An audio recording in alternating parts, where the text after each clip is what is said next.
Hello, everybody, and welcome. How are you all doing today? This lovely Sunday. I hope you're doing well. I am Darkside Phil, and welcome to the final of a 3-day marathon streaming extravaganza of Dark Souls 3 in honor of the launch of the game officially in North America this week. I decided to play the game for 3 days in a row here on stream. And I am both looking forward to and dreading this stream. Isn't that the kind of feeling that you get when you play Dark Souls sometimes, you know?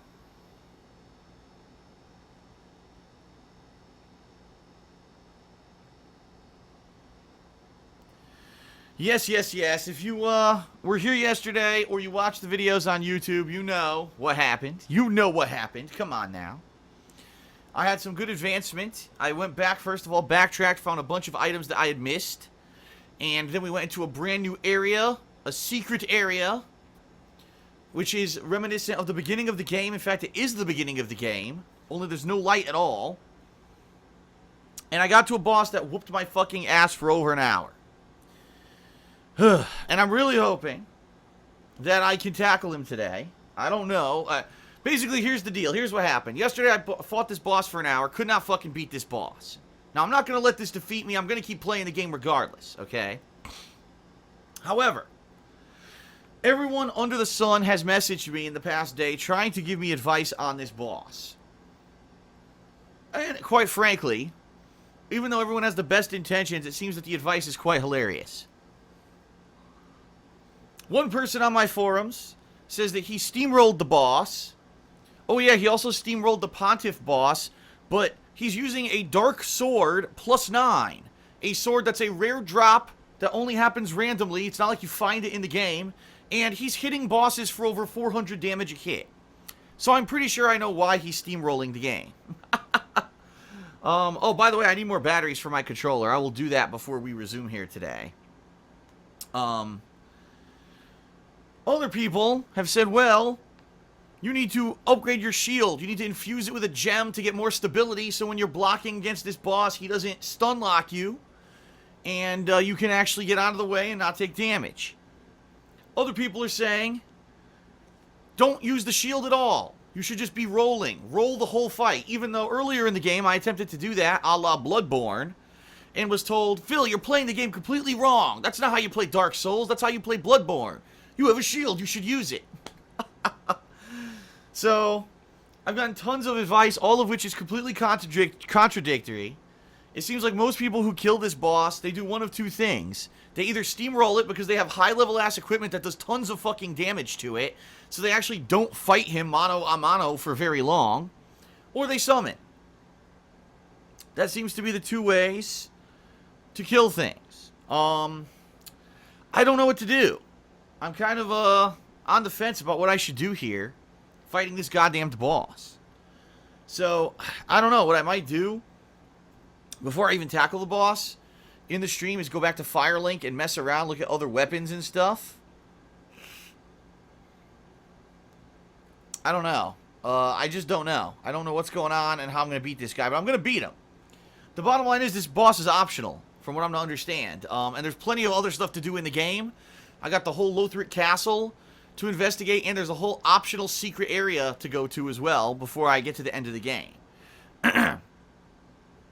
So, in that regard, it doesn't necessarily mean that even if I can't beat the boss, that there's nothing else to do. I could always come back to him later when I have, you know, more souls, more levels, if I cannot beat him.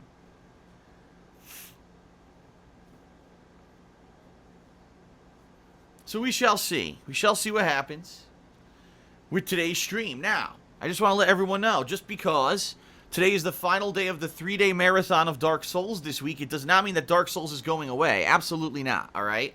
Let me explain to everyone what the deal is for this week.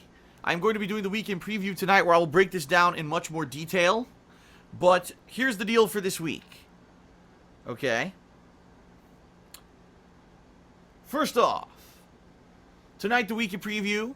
Tomorrow, I'm going to be returning to Street Fighter V, and it should be interesting. I have not played the game now in 3 weeks, so I'm probably going to be way behind everyone else.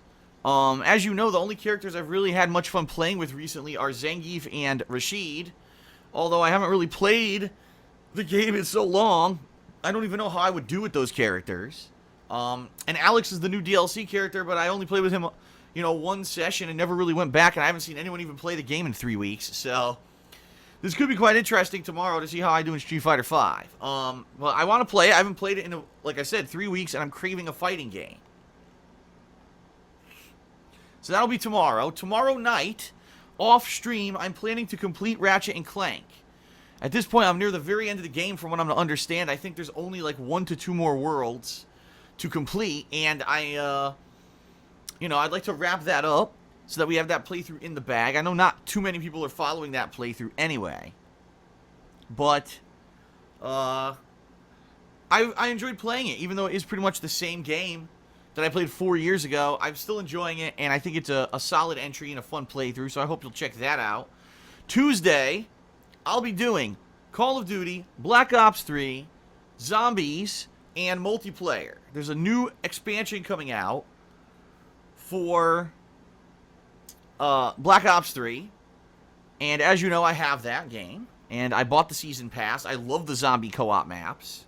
Now, it's not 100% confirmed who I'm going to be playing it with. The problem is, it seems like we might not be able to get everyone available from last time. If you remember, last time I played it with my friend Coruchado, as well as the Arid Lord and P-Dog, but I'm not sure if we're all going to be able to coordinate our schedules for Tuesday.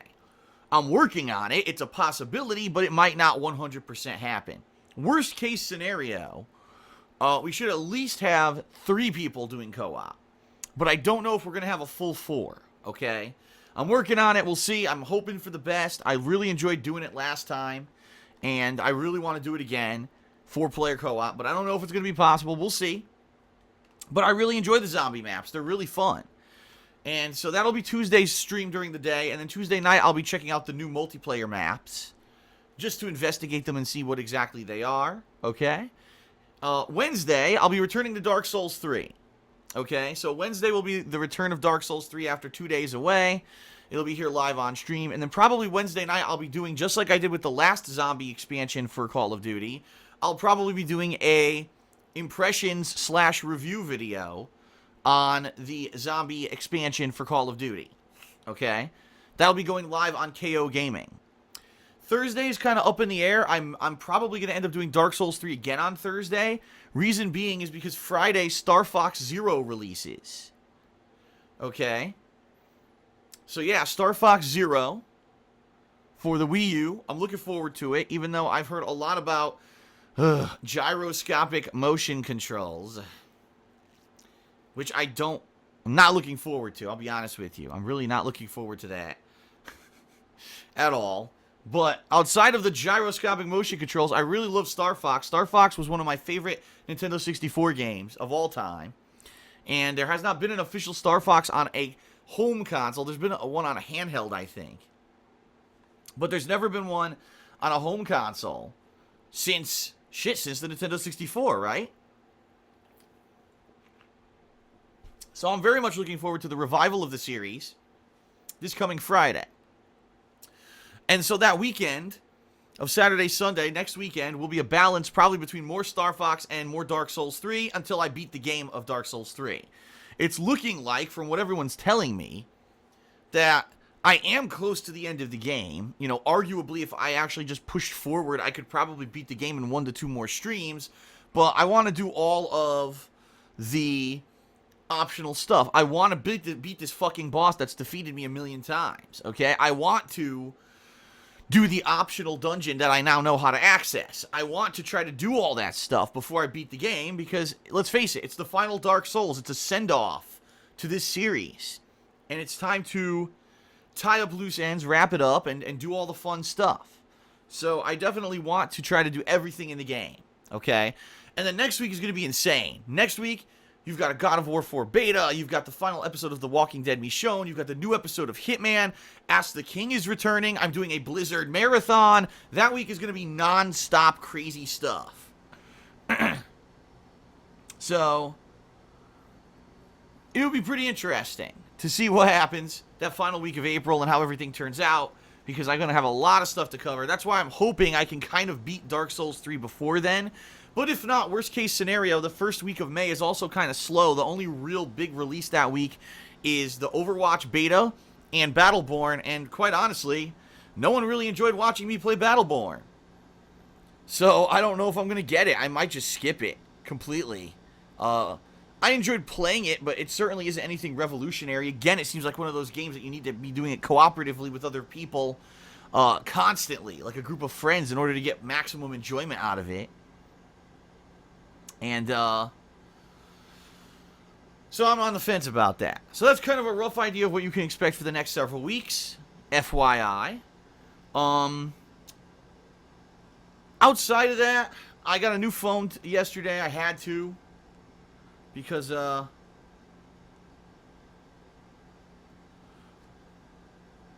there we go. I had my old phone's battery was terrible. My old phone, the battery lasted literally 30 minutes, and then the phone would die on me. So I had to get a new phone. I ended up getting the iPhone 6S, and this phone is pretty interesting. It's a little bit larger than my old phone by about, a little bit more screen, what do they call it? Screen, fuck, I can't think of the word I'm looking for. But a bigger screen. It's more responsive. It actually has a fingerprint reader that I use to log into it. It's faster. It's got a much better camera. And I'll probably never take advantage of any of those improvements that I just mentioned. But I wanted to obviously get something that was a kind of a step up from what I had if I was going to get a new phone. And so I decided to get this one.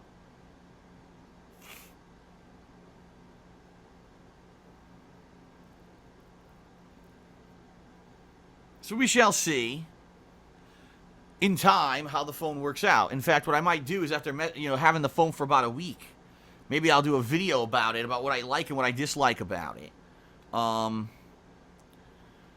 Also, interestingly enough, I tried a different brand of case. I usually use the OtterBox, but the OtterBox is huge and clunky and makes the phone gigantic.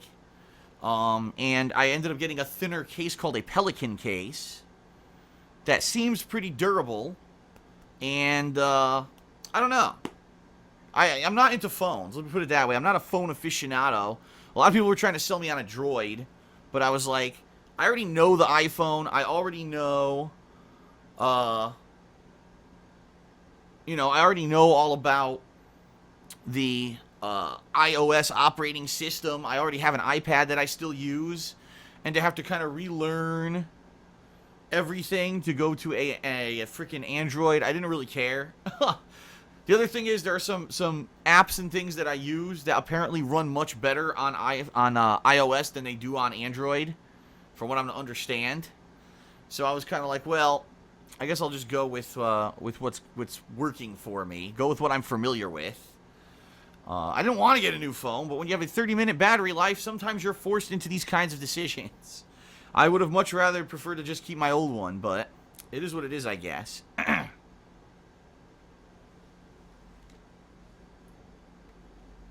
Trying to grab my power cord right now because it looks like my phone has a little bit less than half charge. And this will be the first time I'm actually charging the phone. So I'm curious to see how fast it charges.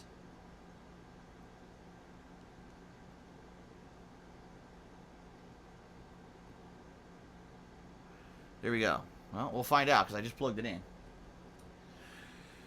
Alright, that's about it. Not much else to talk about here on pre-stream. I guess I'll do the gratuitous plugs, and then I'll go grab new batteries, and then we'll get started, okay? So, ladies and gentlemen, if you enjoy my daily live streams and my on-demand videos on YouTube, whether it's gameplay, vlogging, or my edited content on my new channel, KO Gaming, I certainly hope that you're having a good time, and that it is entertaining to you. If you do find my content entertaining and you'd like it to continue in the full time and the long term, there are many ways that you can support the business. The first being obviously watching the videos and streams, as well as participating in all kinds of interactions, and spreading the word about them. So, if you like my stuff, let other people know about it, okay? There's social media. I have Twitter, They Call Me DSP, and also an Instagram account linked to that Twitter account. Also, They Call Me DSP on Instagram. And daily, I post up schedule updates. I post up my thoughts on different things going on in the world and pop culture, all kinds of stuff. And I try not to bombard people too much. I'm not one of those people who tweets every 5 seconds or posts up 400 pictures on Instagram a day. But I do every once in a while use it, and I like to talk with people on there. So please consider following me on social media. And if you do, please consider retweeting and or liking posts that you enjoy. Because the bottom line is the more social media reach that a business has in this day and age, the better it is for it. Being that I have an online-based business, it just makes sense. Okay? Also, you can check the description of all of my live streams and videos for a link to my Amazon Associate account. If you live in the United States of America and you already shop on Amazon, I would ask that you please click that link and then go ahead and shop as normal, as it gives me referral credit. Okay? In addition to that, there's also Patreon at patreon.com/DarksidePhil, where your pledges help me not only to pay my bills, but you also earn personal perks such as verbal and text thank yous in my videos. Actually, there's Ask the King coming up next week where 2 months worth of people will be getting their verbal thank yous finally, which will be a great thing, right? You can also get premium access to my forums, a custom forum title, access to exclusive Patreon-only sections. You can vote on events. In fact, right now, the patrons are voting on the Blizzard Marathon that's going to take place next month. Okay? In addition, you can get your questions answered on Ask the King, or you can have a private Q&A video made. I actually just made 2 of them last week. And that was a lot of fun. People really seem to enjoy the private Q&A videos that I make for them. Also, you contribute to a monthly goal, and this month's monthly goal is an indie marathon, where patrons who pledge $5 or more will be nominating and then voting on games of the indie fashion, which means not AAA giant overproduced high-budget titles, but more independently developed games. And that'll be fun. I've done indie marathons 3 or 4 times last year, and every single one was a lot of fun because of the variety of the titles that were selected. And because, let's face it, indie games, even though they're inexpensive, and even though they don't get as much exposure as these mainstream games, can sometimes be just as good. That's what I found last year, is a lot of the indie titles I played were quite good, and I really enjoyed it.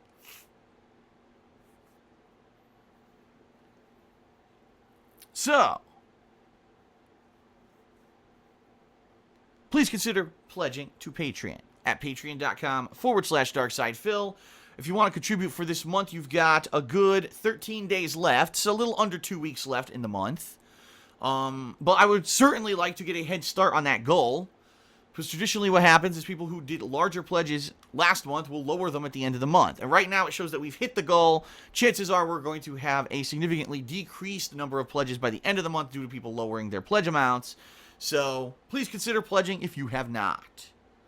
Don't think that just because you don't have a lot of money that you cannot contribute and help. $1 a month helps. It really does. Okay? And for $1 a month, for as much as that's going to cost you, it adds up for me and it really helps out and allows me to continue doing this in the long term. So thank you to all of you for your ongoing support. I definitely appreciate it. And that's about it. I think it's time, right? Oh, I'm kidding. Of course, I'm going to give a gratuitous plug to my girlfriend's business, The Black Currant, that you can find at etsy.com/shop/The Black Currant, spelled CURRANT. She sells handmade glycerin soaps. She sells wax tart melts. She sells seashells down by the seashore. Alright, maybe not that last one. But most people who've tried out her stuff really enjoy it. Most of her customers have actually been viewers of our content on YouTube. Tried out the stuff and were surprised at the great quality. Much better than the stuff that you'll usually buy at the store. Much better for your skin. It's not a detergent bar. It's actually glycerin soap, which is healthy for you. And she just launched a month ago her spring line of products, which a lot of people have been enjoying. So please consider checking it out. Nothing but positive ratings, and she shipped over 100. Actually, I think at this point, she's up to almost 200 orders in the past year, which is pretty crazy. All right.